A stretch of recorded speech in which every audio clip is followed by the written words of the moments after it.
Every Friday afternoon, for months, my wife received flowers. Beautiful arrangements, always between 2 and 3 in the afternoon. And every Friday evening when I got home, the card was gone. I'm 43 years old. I've spent most of my adult life paying attention to numbers, spreadsheets, quarterly reports, tax filings. I was a senior accountant. Precision was my job. And somehow, right inside my own house, I missed every single sign. Until one Friday I didn't. For the first few weeks, I told myself the flowers were from a colleague, a thoughtful friend. Lisa was warm and well-liked. People sent her things. It wasn't unusual, but something kept pulling at the back of my mind. A small, quiet thing I kept pushing down. It was the way she handled the card. She never just set it aside. She never left it on the counter for me to glance at. She moved deliberately, quickly, tucking it away before I had a chance to wonder about it. And when I asked casually, she'd redirect the conversation so smoothly, I almost didn't notice she'd done it. Almost. We had been married for 16 years. We had 2 children, a house I was proud of, vacations we'd saved for, a life we'd built together, piece. I believed we were solid. Not perfect. No marriage is perfect, but solid. The kind of marriage that survives the hard years because the foundation is real. But for months before that Friday, things had been shifting. Lisa was distant in a way I couldn't name, always on her phone with the screen angled slightly away from me, coming to bed after I'd fallen asleep, wearing a new perfume I didn't recognize and hadn't bought.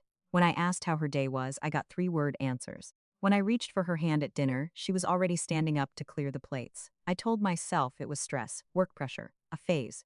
43 years of wanting to believe the best about the person you love will do that to you.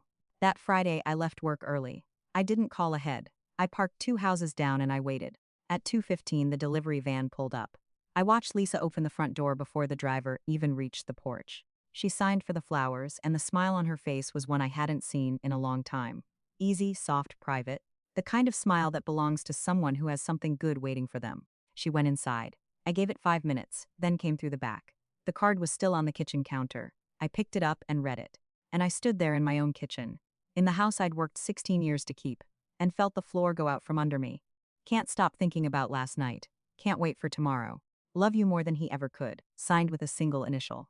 My hands started shaking. I took a photo of the card with my phone. I set it back exactly where I found it. I walked to the living room and sat down. And when Lisa came back into the kitchen and saw me, I watched her expression shift through surprise, then a flash of fear, then that practiced redirect. "You're back early," she said. I finished up, I said. I kept my voice completely level. I didn't know I had that kind of stillness in me, but I did. That night I lay awake and let myself see everything I had been refusing to see. The late evenings, she said, were work events. The way she left the room to take phone calls. The distance between us, in our own bed, that I had been explaining away for months, because I didn't want to know what it actually meant. I decided that night that I was not going to react until I understood the full picture. Not because I was cold, but because I had 2 children asleep down the hall, and whatever I did next was going to matter for a very long time. Over the next several days, I gathered his information the way I gathered anything else in my professional life. Methodically, quietly, I installed a small camera in the living room.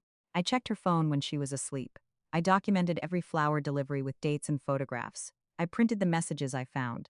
I read them once, put them in a folder, and didn't read them again because once was enough. The man was named Mark. He worked in Lisa's office. They had been meeting regularly for nearly 6 months.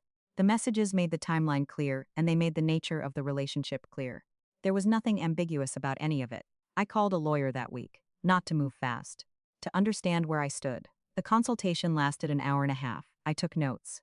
I went home, made dinner, helped my son with school project, and said goodnight to my daughter. I didn't say anything to Lisa. I needed one more thing. The following Friday, the flowers arrived again, right on schedule. Lisa accepted them at the door. I watched from the hallway. When she set the card on the counter and stepped away, I swapped it out. I replaced it with one I had written myself, 6 words. I know everything. Tonight we talk. I watched her come back into the kitchen. I watched her pick up the card and read it. The color left her face so completely and so quickly that for a moment she looked like someone I didn't recognize. She looked at me and her voice came out barely above a whisper. "What is this?" I said. "We need to talk about Mark." She denied it first, the way people do when they're frightened and not yet sure how much you actually know. But when I set the folder on the table, when she saw the printed messages and the photos and the dates, she stopped. She sat down and she cried. She told me she had felt neglected, that I worked too much, that Mark had made her feel alive in a way she hadn't felt in years. She said it was a mistake. She said she was sorry. I listened without interrupting.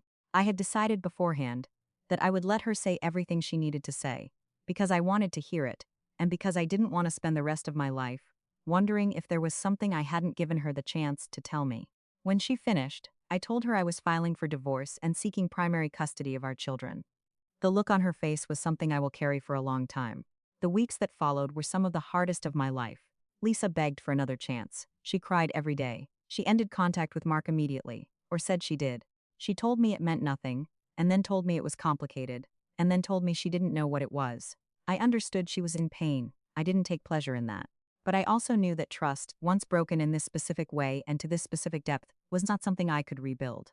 Not honestly. Not in a way that would be fair to either of us or to our children. I moved into the guest room. I continued building the divorce case. Mark called once. I told him to stay away from my family, and I hung up. He didn't call again. My children were confused. They knew something was wrong, and they asked questions. I answered as carefully and as honestly as I could, without placing weight on shoulders that were too young to carry it. I made sure their routine stayed intact. School, dinner, homework, weekend activities.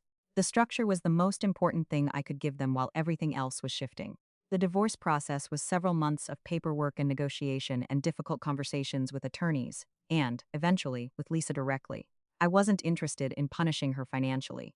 I was interested in what was fair, and in protecting what I had worked for, and in making sure my children had stability. The settlement reflected that. When it was finalized, Lisa moved out. The children stayed with me the majority of the time. She had regular visitation, and she showed up for it. Whatever else happened between us, she loved the kids. I never doubted that. In the months that followed, I noticed things returning. Not the old life, a new one. I started running in the mornings, something I hadn't done in years. I cooked more. I spent evenings at the kitchen table doing homework alongside my kids, instead of bringing work home from the office. I built back a small group of close friends. I started sleeping through the night. Lisa tried to reconcile a few times in the first year. Each time I told her the same thing. Some things cannot be undone. Not because I was still angry, I wasn't, not after a while, but because the marriage we'd had no longer existed, and pretending otherwise would have been dishonest to both of us. She eventually accepted that. She found her footing in her own life.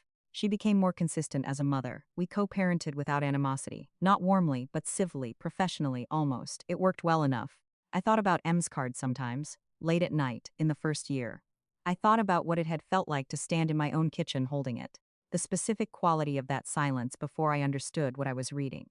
The 2 or 3 seconds between seeing the words and knowing what they meant. That gap between before and after, when the before still felt possible. I don't think about it much anymore. What I think about more is what came after. The morning I watched my son win a spelling competition at his school. The afternoon my daughter and I spent 3 hours building something complicated out of craft supplies that neither of us could fully explain.